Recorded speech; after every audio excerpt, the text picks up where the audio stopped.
One of the things I thought was super interesting too is that you seem to have an abundance of currency. Like your abundance comes from the currency of your ideas. I feel like because you Yeah. can always come up with another one, so you're not feeling limited by what most people covet is the idea, and they don't want someone to steal it. You mentioned it before, but it just crazy to think that something as simple as exercising your idea muscles, you call it, writing down 10 ideas a day, could my hypothesis for you is that gives you way more freedom than anybody else because ideas are you're never going to run out of ideas, and a lot of them don't work, but a few good ones can make a fortune and a great life. Just give me your perspective on that and how you think you mentioned it briefly earlier, but to me it just seems like your ideas and your ability to create ideas and it could do the same for others has given you a great sense of abundance. Absolutely. Because look, the reality is, in order to succeed, you need to be creative and you need to have ideas and you need to be able to execute on those ideas.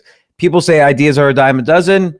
That may or may not be true, but execution is a subset of ideas. You need to have ideas on how to execute in order to succeed as well. Like, let's say I have an idea for a software product. Well, how do I execute? Am I going to write the software? Am I going to hire a programmer on freelancer.com? Am I going to find a friend who's a programmer? Or am I going to raise $1 million and let the venture capitalists find programmers? There's a lot of different ways to execute, and how you do it defines the success or failure of an idea, of a business. So ideas are hand in hand with execution. And again, it's a muscle. You have to exercise it. It will atrophy. Here's an example. People think when they think of Einstein, they think of E equals MC squared. That's the main thing people think of. Well, Einstein wrote 285 peer-reviewed, published papers on physics. Maybe 3 of them or 2 of them, the special theory of relativity and the general theory of relativity, those are the ones we know. Picasso, he created 60,000 works of art. 60,000. We know maybe a dozen. Isaac Asimov wrote 560 books. We know Foundation and iRobot and some short stories. So on and on and on. All these great, creative, successful people, most of their ideas did not work out for them. The smartest people in the world, it was much more about quantity than quality. The quality falls out of the quantity. And also when you practice having ideas, like you said, you have this feeling like, okay, I didn't do this one. No big deal. I come up with 10 a day, which is 3,650 a year. I'll come up with another idea tomorrow. Maybe that one I'll feel like executing on. I mean, I've been having business ideas for the past 20 years. I followed up on only like less than 10 of them, less than 15 of them, but it's a practice. And so again, that means I know when I have ideas, oh, here's 10 ideas for Nick Nanton's next book. Hey, Nick, here they are.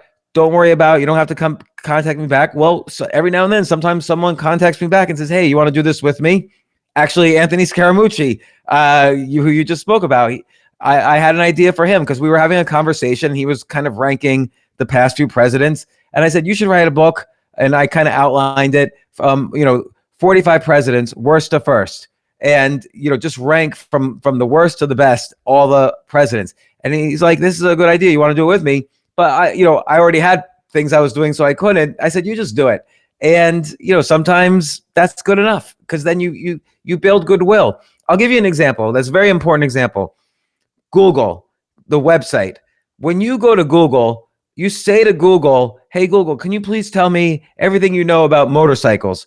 And Google says, hey, I'm just going to be honest with you. I don't know anything about motorcycles, but I did the research for you. Here are 10 websites that I think are the best websites about motorcycles. And by the way, here are 3 other websites that pay me to tell you that we like them, but we don't really.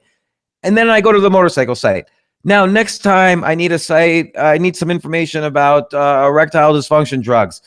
I'm not going to go back to the motorcycle site. I'm going to go back to Google because they were honest and they authentically told me these were the best. And we did the research. Hey, Google, now what do you think about ED drugs? And they'll do the same thing. So I feel like the Google technique was good enough to make Google a multi-trillion-dollar company. Now, as a human, I try to apply the exact same technique. I might not be worth $1 trillion because of it, but you never know what value you create. So if somebody comes to me or if I have ideas, give them freely. Google doesn't charge to give its ideas out. Give them freely and see what happens. You become the best after that. You become the $1 trillion value.